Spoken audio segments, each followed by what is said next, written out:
Hey, welcome back to the Fantasy Flow podcast. I'm Austin, that's Andy, and we're recapping the Super Bowl today.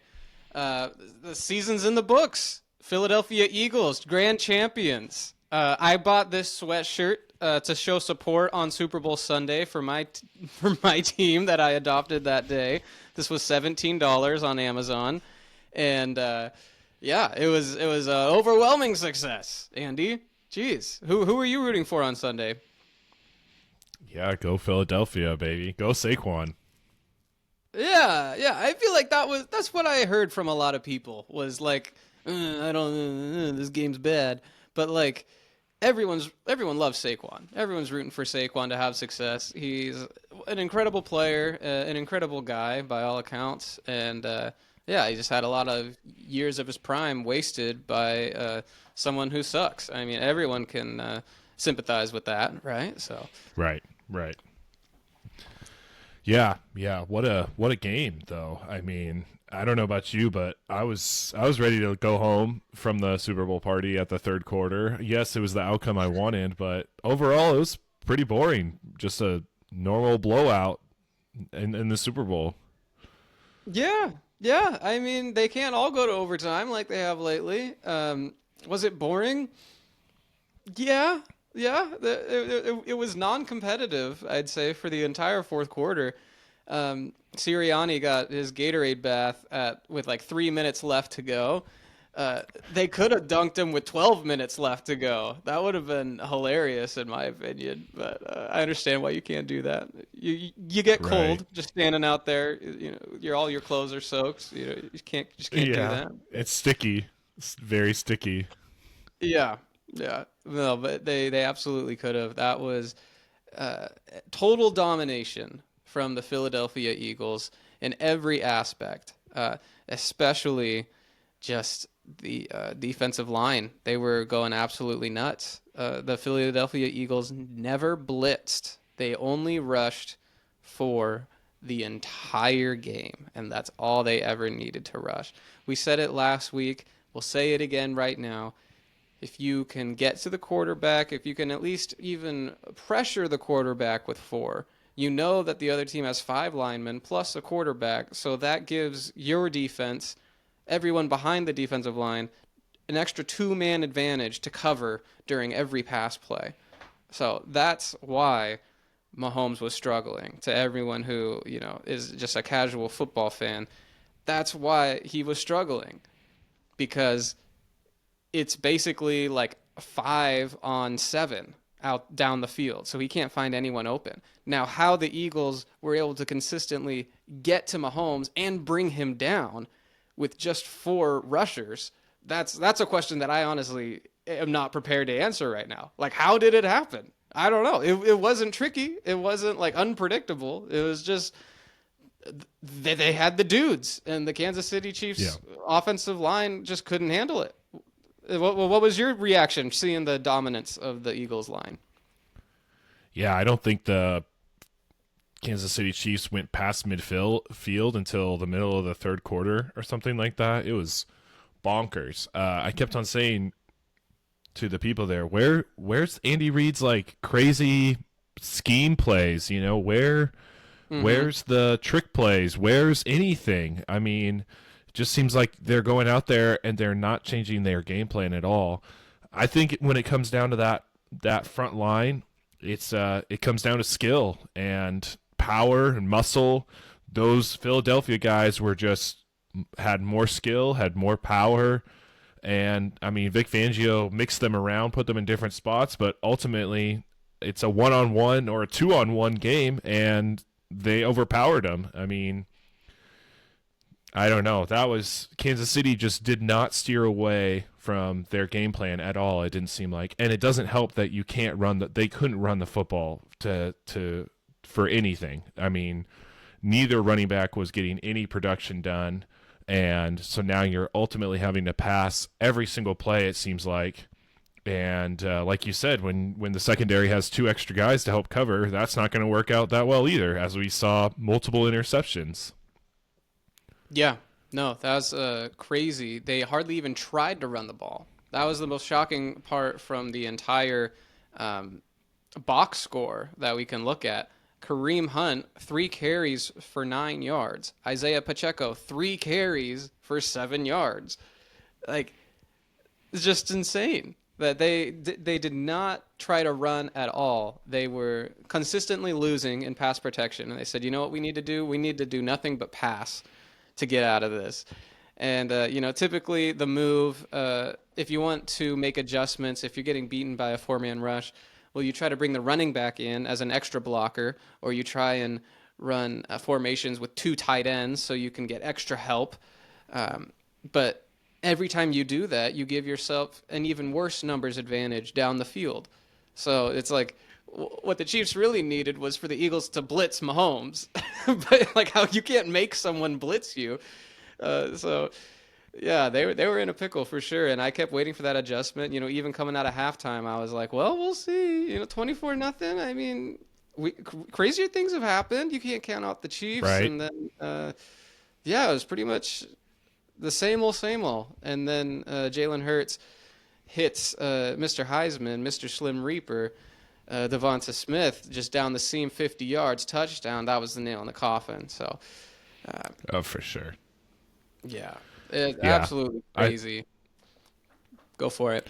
I think I think a couple last storylines from this Super Bowl that kind of got pushed underneath the radar was this was a revenge game for the Eagles. I mean, just 2 years ago, yes, it's a rematch, but they had the Chiefs. They had the Chiefs in that game, and they came out as losers. So to come out on top and make it 1-1 between these two teams, I think that was really cool.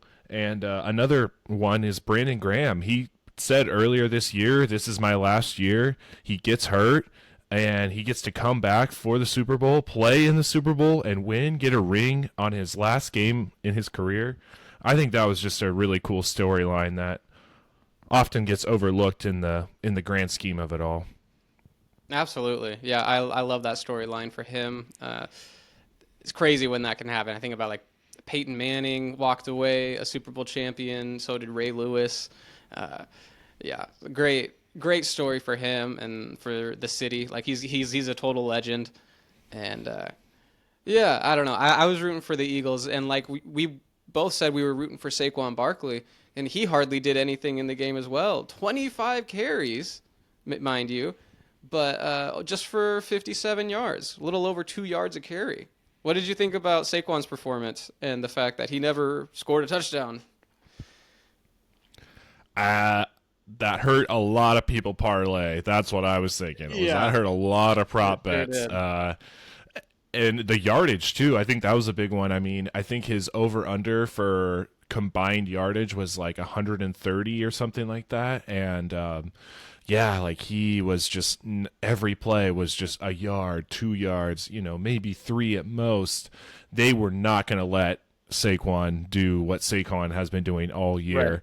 And that would have been my game plan too. Honestly, I do you blame him? No, no, they did honestly what I thought that they would, which is just overcommit to stopping Saquon. And whatever happens, happens. But we're gonna stop Saquon is exactly what the Chiefs did on defense. And I think where they went wrong was they just allowed Jalen Hurts to be a little too comfortable. They didn't bring a whole lot of exotic blitzes. They did blitz, but not. It wasn't anything out of the ordinary. It wasn't really memorable. Hurts just really handled himself well, and he rose to the occasion. And none of the receivers in the Eagles box score really have that impressive of a game. But you know who does? Jalen Hurts, and he was super efficient. He completed like 77% of his passes, one of the greatest marks in Super Bowl history, 77%, and he ran for over 70 yards.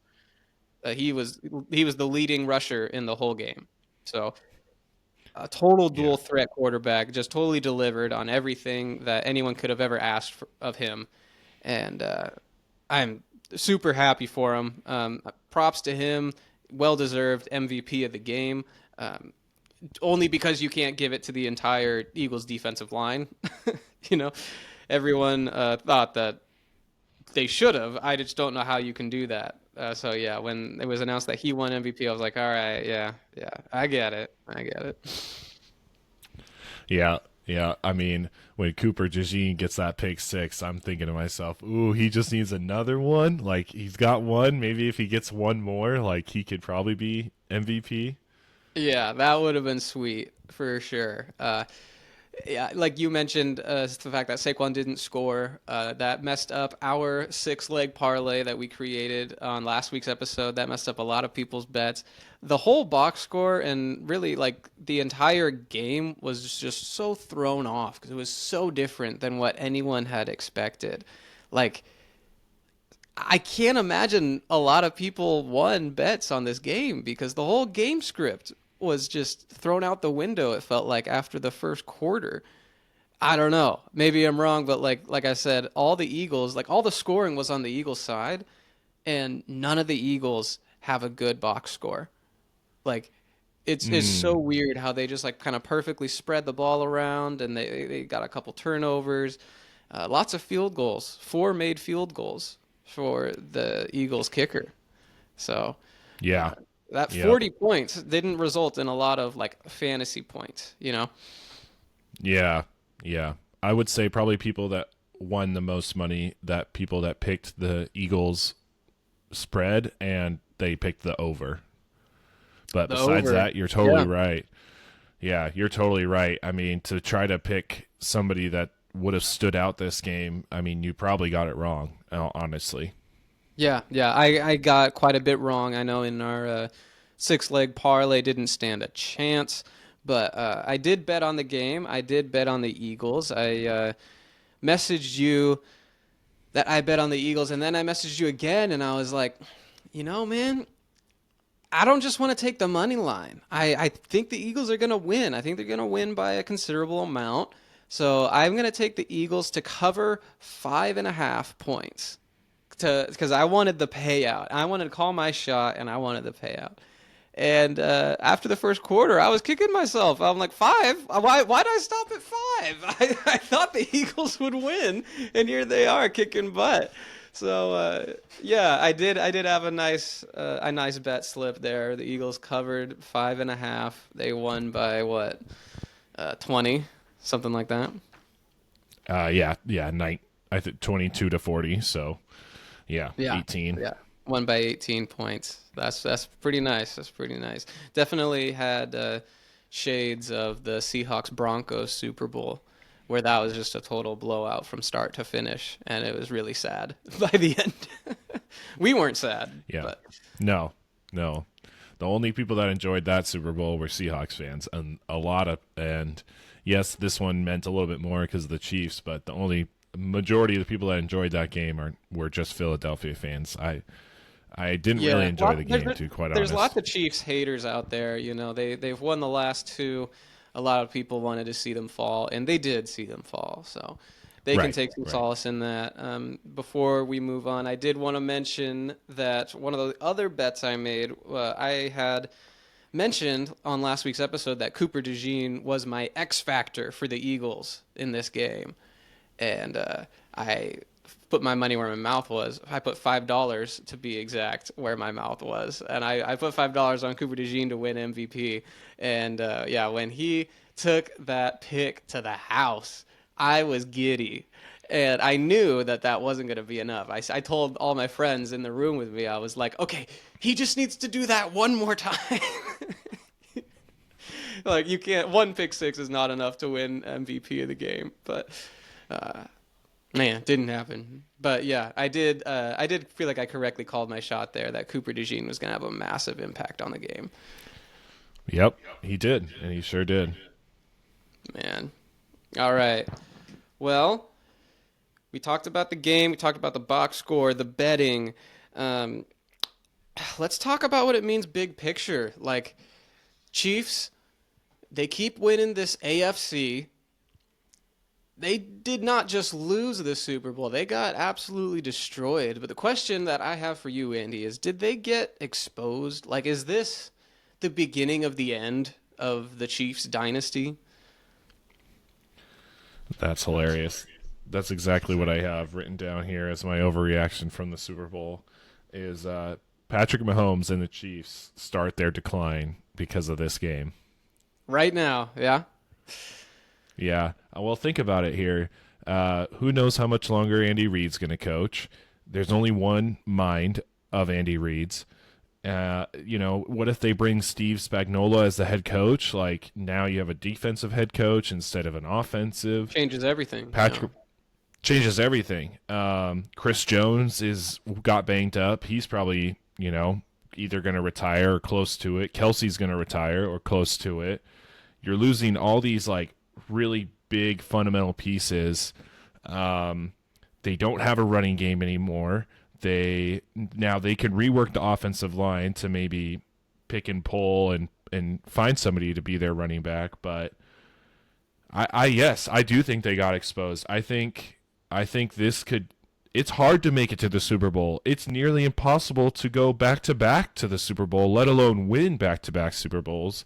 I think that we could see a decline. I think the AFC is a little bit closer than people think that it is. I mean, we said all year that the Chiefs didn't look that dominant, but yet they were still winning their games, and it finally caught up to them this game. I mean, if Kelsey retires and Chris Jones just keeps getting older, like the Chiefs won't be hosting these playoff games. Like the rest of their division is coming up. And there's only one bye week through the first round now as the 1 seed. Who says that the Chiefs hold on to the 1 seed? So, yeah, the margin's very small. And I can definitely see this as being kind of an inflection point in the dynasty. Sure. It's funny how they do the early predictions for the next Super Bowl winner. I mean, I don't think after these last couple years that the prediction of the next Super Bowl winner is the one that won it last year, right?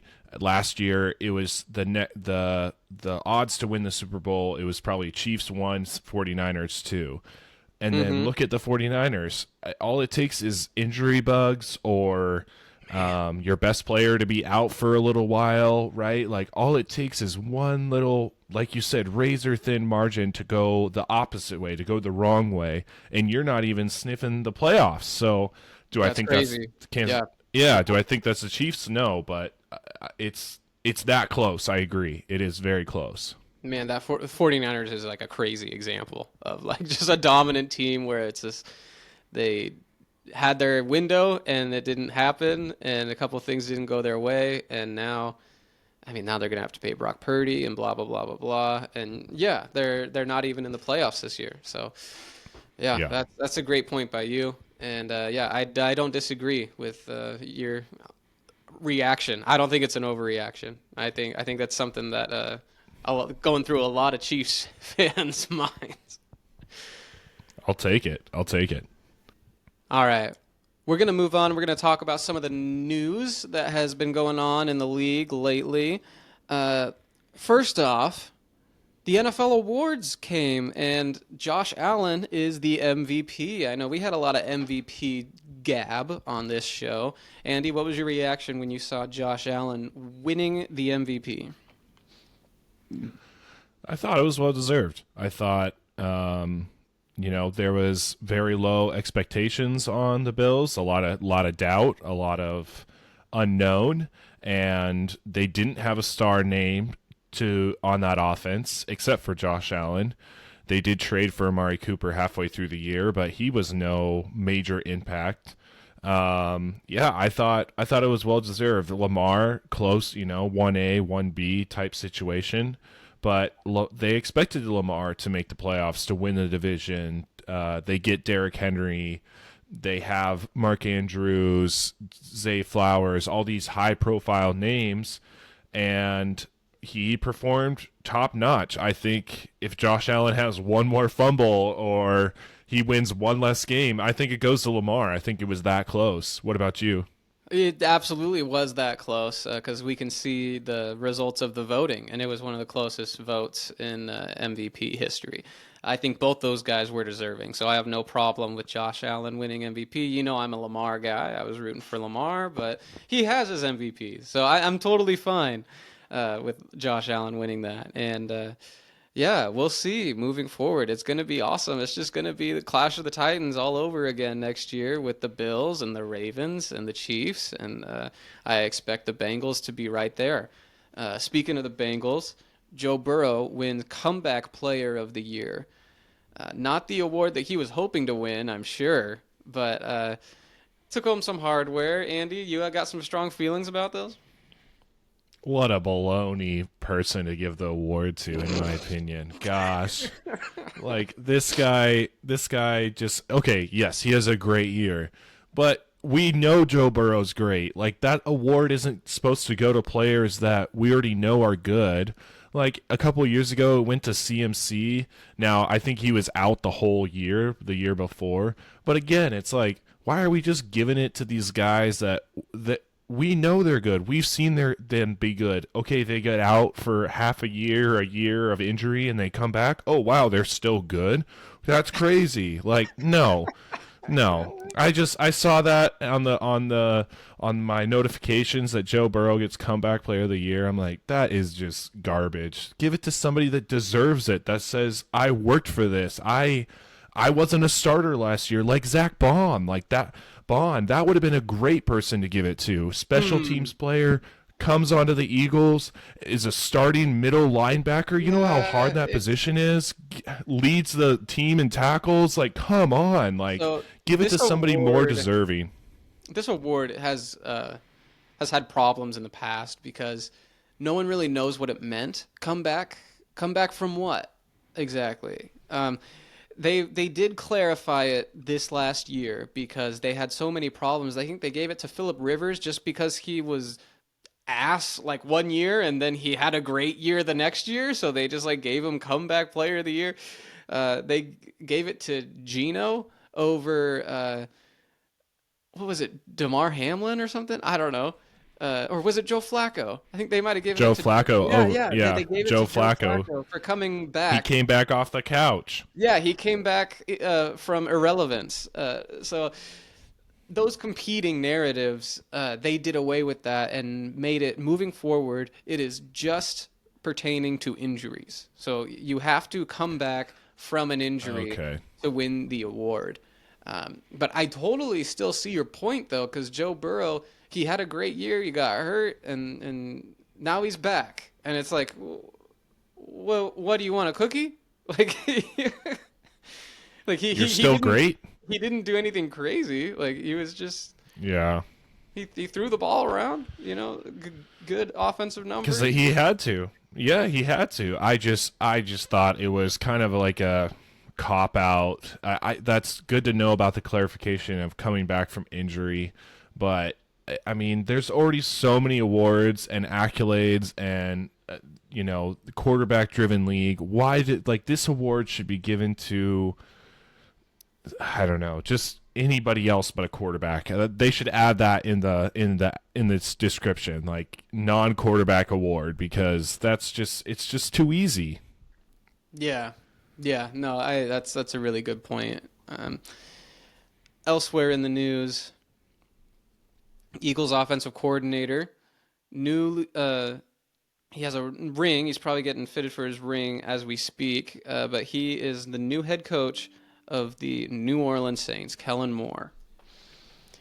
Um, we teased this last week. I was in the rumors, and makes all the sense in the world. It's the last open job, and Kellen Moore is kind of divisive. Some people thought that the Dallas Cowboys offense got better after he left. I don't know. I've always kind of liked the kid. How about you? Oh yeah, totally. Once I learned a little bit more about him, he becomes the OC for Dallas, and he's calling the plays for Dak. He's a former quarterback for Dallas, like backup. That was just so cool in my opinion, and yeah, just been following his trail ever since he left Dallas. I think it's great that he gets that head coaching position for the Saints. I'm happy for him. I'm happy for the Saints. Like you said, he got a ring. And he took advantage, you know. A lot of people were saying he should just stay with the Eagles, and I think that's just such a big risk. That's such a big bet on yourself. Like, look at Ben Johnson from last year. He Hmm. skipped out on the Seahawks and the Washington job. Like, do you think he's probably kicking himself that he could have had Jaden Daniels and that offense? Yeah, he probably is. Like, now he gets Caleb Williams and that offense. Like, that's great. But he took a massive bet on himself, deciding to say no, run it back with Detroit. What if this past year doesn't go well for Detroit? Is he the number one coaching prospect at the end of this year? I don't think so. Right, right. You're right. Yeah, it would be a massive bet on himself to come back. Um, I like the move. I don't like the Saints going into next year. I think they're going to be really bad, and I don't think it's going to be Kellen Moore's fault. So I hope he has a long leash, and I hope that he is given enough autonomy to be able to kind of make that his team. It was announced this week that Aaron Rodgers and the New York Jets will be divorcing. There was talks when the new head coach came in. Oh, we're gonna look at everything, and we might have him back. I don't know. We'll see. And even though they have no other plans at quarterback, they've said we're not bringing Aaron Rodgers back. Andy, what did you think when you heard that? Do you blame him? I mean, this Who will guy forget? has. They'll figure it out. I mean, there's enough quarterbacks that are on the market. It's a new head coach, new GM. Why would you want this? Like, I hate to say emotional, but why would you want this all over the place quarterback that just brings his friends along, and then once he leaves, he brings his friends along to the next place or to retire, whatever the case may be. It's just something to not build off of. It's something to just bandage and then hope it goes okay for good enough till he retires. I'm done with Aaron Rodgers. Honestly, I hope he retires. I hope he doesn't play for another team. I'm looking to the future. I'm excited to see all these new dynamic young quarterbacks come into the league and kill it. I'm done with the pocket passer that just gets sacked 9 times out of 10. That's tough, but yeah, I'm kind of with you. I really hope he does retire. I think this is a good choice by the Jets. This is a good patient move by an organization that's trying to reset. They're always trying to reset, but like Aaron Rodgers was a control freak. He was immature, and that is the exact kind of presence that you want to eliminate when you're trying to reset an organization. You bring in a new head coach, new general manager, and who knows what they'll do at quarterback. They have a kid named Jordan Travis who had some very impressive highlights at Florida State, but he has a ton of injuries. So, and he has no experience at all in the pros. So they could roll with him. He's been in the organization for a little bit now. Or they could go the free agency route, bring back Sam Darnold. You know? Oh God, Yeah, I don't that'd think be horrible. they would do that. No, Yeah, no, they would yeah. never do that. Last bit of news. 49ers announced that Debo Samuel, he is seeking a trade, and they're letting him seek a trade. Very similar to the Cooper Cup situation. Uh, that's kind of the first thing that I noticed. I was like, oh, interesting. Two of the Seahawks rivals in the NFC West getting rid of one of their top offensive playmakers because their play isn't matching their contract. So, uh, Andy, is Debo a desirable trade target if you're another team at this point in his career? Yes, but the money has to be right.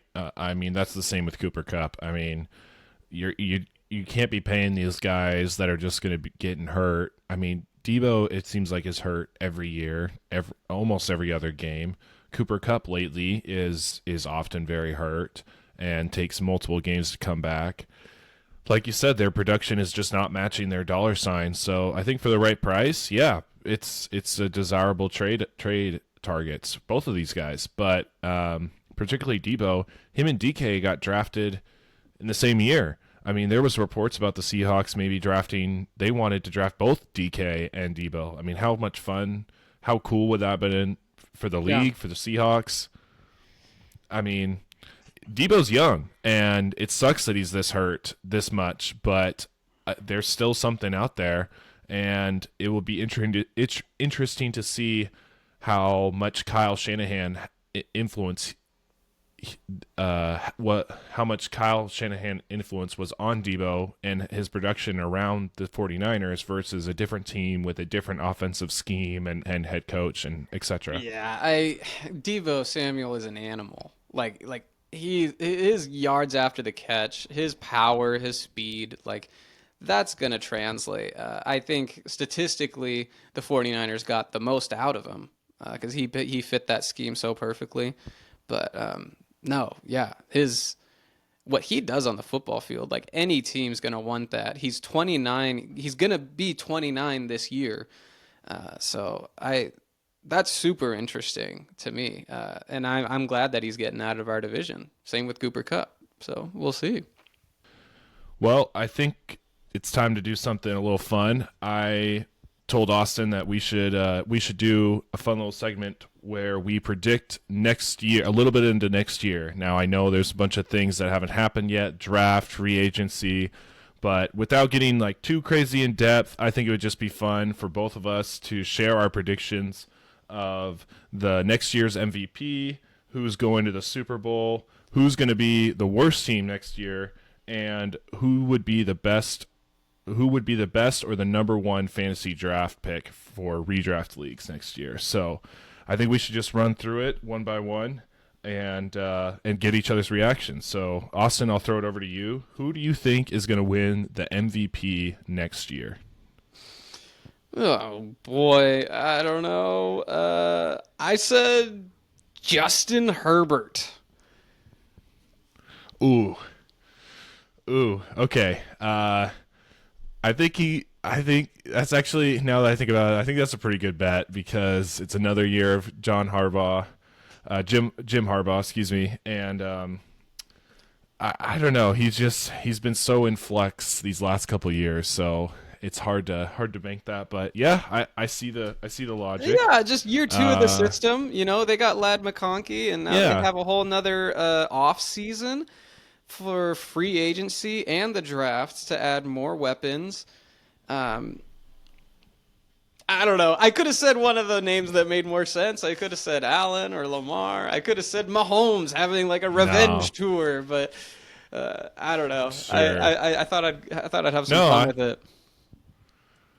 I see the logic. I'm gonna have some fun with it too. I'm gonna actually stay in the same division, and I'm hopping on. I'm grabbing a couple horses, and we're going Bo Nix. We're riding that train, baby. Did you? Did we do this whole segment just to Year talk about Bo Nix? Yeah, exactly. I knew that was gonna come. It's like Bo Nix fan club. I just need to put that in the corner of the screen. All right. I don't know. Same kind of logic. Yeah, right. Like year two, they can improve the offensive line. They have weapons at wide receiver. They need a better running back, but I think he's going to be running the ball a lot more next year. And to be the MVP, to be considered in that conversation, you have to be dual threat. So I Yeah, think it yeah. could be Bo Nix. That's where I'm going. I would love that. Yeah, Sean Uh, Payton up to his old tricks, and yeah, he has right. top five offense. That'd be a ton of fun. Yeah, I like kind of targeting teams with really obvious flaws that can be kind of logically addressed in the off season. Right. Yeah, that makes sense. Another one would have been Jaden Daniels. I'm afraid to pick these rookies because of the whole CJ Stroud thing. He has the best rookie year Wow. we've seen, and then his sophomore thing is just such a slump, such a downgrade of his. He doesn't go up; he goes, mid to down. So I'm nervous for the. I mean, I know I just picked Bo Nix, but I'm kind of nervous for the whole Jaden Daniels thing as well. Yeah, yeah. Well, what about the Super Bowl prediction for next year? Who do you think will win it next year? I'm gonna say Eagles Ravens, and I'm Okay. gonna just Okay. bank on the Eagles. Okay, Yeah. gotcha. Yeah, no, that I wrote down probably the Eagles again, but to be fun, I'm gonna say Commanders over Chargers in next year's Super Bowl. Oh, okay. I love it. I love it. Yep. These are just for fun. Yeah. Really, really early predictions. Yeah. Uh, okay. I thought this was a fun one too. I couldn't quite pick. I'm going either the Cardinals or the Colts as the worst team in the NFL next year because my thinking on the Cardinals is the coach could be on the hot seat if he has a really I mean he could be fired next year if he has another bad year if he finishes last in the division again. And then the Colts with Anthony Richardson. Who the heck knows what's going on over there?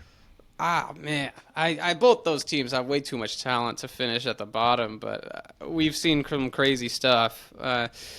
Man, my pick was the Jacksonville Jaguars. Yep. And it's Yep. That's 100% I because wrote of the yep. whole Duval thing. I think that is enough to finish last in the league. The Jaguars love finishing last in the league. You know, They they do. did it what back-to-back years or 2 out of 3 years when they took Trayvon Walker and Trevor Lawrence. So that made a lot of sense to me. Saints were in contention too because their cap situation is Mm, just so bad. Like I could see them just going absolutely into the tank one more year just to get out of the sure. Derek Carr situation. That would make sense. Teams don't really do that.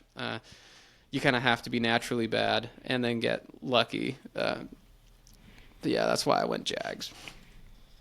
I wrote down Jags and I was like, the Colts are way more of a mystery than the Jags. I feel like. Yeah, Anthony Richardson is just a massive question mark, and that's definitely going to be a conversation for this offseason. They just came out and said that they feel the Sure. need, like they feel like they have to add competition at the quarterback position. So whatever What that does that means. mean, man? Yeah, Yeah, add Drew Lock or something. Like I don't it's know. gross. Yeah. That's yeah, yeah.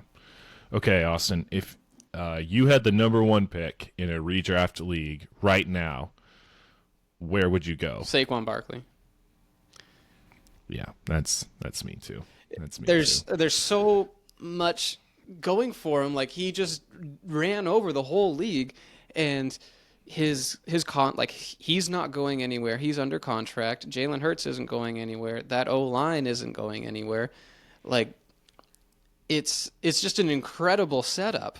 The game script wise, like he was able to do what he was able to do because they were winning so much, and that defense is so good. It's so young, and they're just such a deep roster. Like it would be a little wild to pick anyone else, honestly, especially Christian McCaffrey.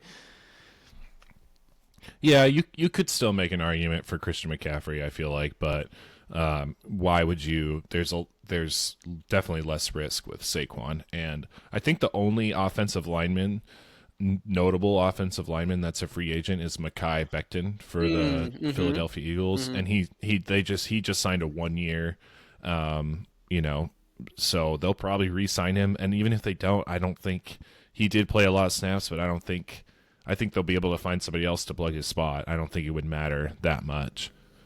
Yeah, I agree. The So, Eagles are just such a good organization. They backfill better than anyone. So yep. The only other player that I could think of, not so much as the first overall pick, but what I've seen recently with fantasy football is wide receivers that are on their contract year have a massive year to propel them forward and get them that new contract. Jamar Chase is a great example of this year. oh yeah. He bet on himself. He had a great year, and now he's going to get paid big time. I'm looking for that little glimmer, that little gem next year, and looking at contract players. Debo's in there, but also DK Metcalf. His contract's up in 26. The Seahawks might, give him an extension, but I could easily see them riding this year out, him betting on himself, and producing like crazy, and then getting that next contract. I hope you're right. I really think he's going to get a contract this offseason, and our new offensive coordinator is going to want to run the ball a little bit more, but we'll see, man. Like, I would love to see DK just absolutely unleashed. I think he's been getting a little unlucky, a lot of big plays called back because of like holding or other offensive line penalties. Yeah, I would love to see the Seahawks clean that up and for DK to just have a total career year. I think next week we are going to do a deep dive into the Seattle Seahawks and all these other contracts that they have on the books, what they should be looking for in free agency and the draft. We're going to do a whole like Seahawks deep dive for all of our fans out there who are local 12s. That I know that's the team that we like to represent. That's right. So yeah, we're looking forward to that show. And then I think we're going to do another episode just previewing free agency and who's out there. Right. And that's going to be really fantasy football focused because we are a fantasy football show where we do a lot of things, but free agency impacts fantasy football more than anything else, in my opinion, because we have so many players. Their situations are constantly changing, and that's going to change the math for fantasy output. Who has what situation on what team, who's competing with who for target share and things like that. So, yeah, we're going to break that all down next week. Andy, did you have anything else to add? No, it was a great episode. I'm looking forward to the future, to the off season. Me too, man. Yeah, lots of exciting stuff to come. I can't wait to really just like get to creating content and then dive into this rookie class. There's a lot of time to talk about it. The draft isn't until the end of April, and yeah, I don't want to get ahead of it because there's a lot that still needs to happen. We need to see these guys at the combine, and we need to get the NFL teams' opinions of the players kind of vaguely formulated before we can start to like guess what players are going and things like that. So just kind of letting that all marinate while we dive into the Seahawks and dive into free agency. That's my plan. Yeah.